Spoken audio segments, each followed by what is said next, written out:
"You can't keep going like this, Ben," his mother had said. "You're burning the candle at both ends. Your body is not a machine." Ben was 17, and like most teenagers, he brushed off her concern with a casual wave. "Oh, Mom, I'm fine." "You worry too much," he said, heading out the door to work. She stood there, watching him drive off down the dusty rural road into town, 22 miles of forest-lined highway ahead of him.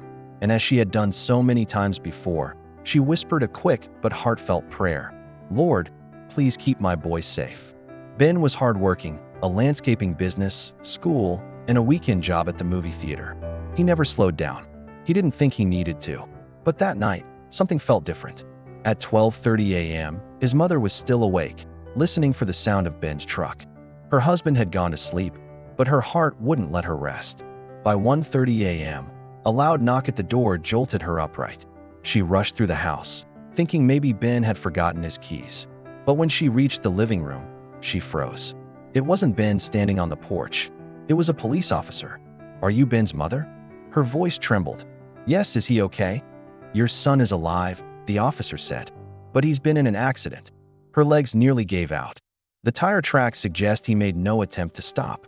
From what we can tell, he fell asleep behind the wheel.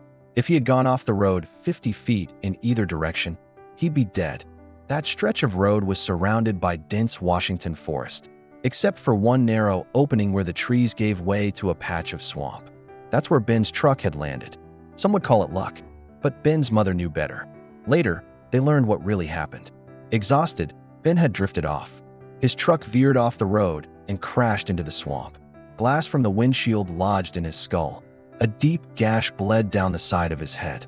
Still conscious, he saw headlights pass above. No one stopped. He realized, if he didn't get out, he might not survive. The door was jammed, so he crawled across the seat, kicked through the sunroof, and climbed out. Soaked, bleeding, and alone, he crawled up the embankment, back to the road, and started walking. The nearest help? 5 miles away. But Ben kept going. 15 minutes later, a car appeared. A stranger stopped, checked Ben's wounds, loaded him into his car, and drove him to the fire station. Sounded the alarm, and vanished. Firefighters arrived within 20 minutes.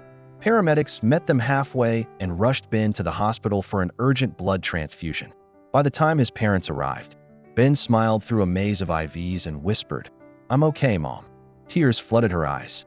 The ER doctor looked at her and said, "Another 15 minutes, and he would have bled to death." Someone was watching out for him. They searched for the man who helped Ben.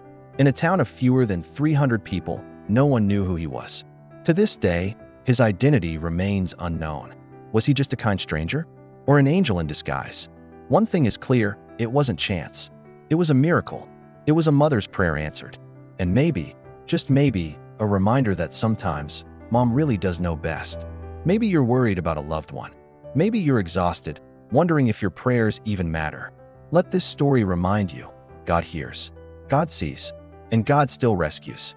Miracles may not come when we expect them, but they always come on time.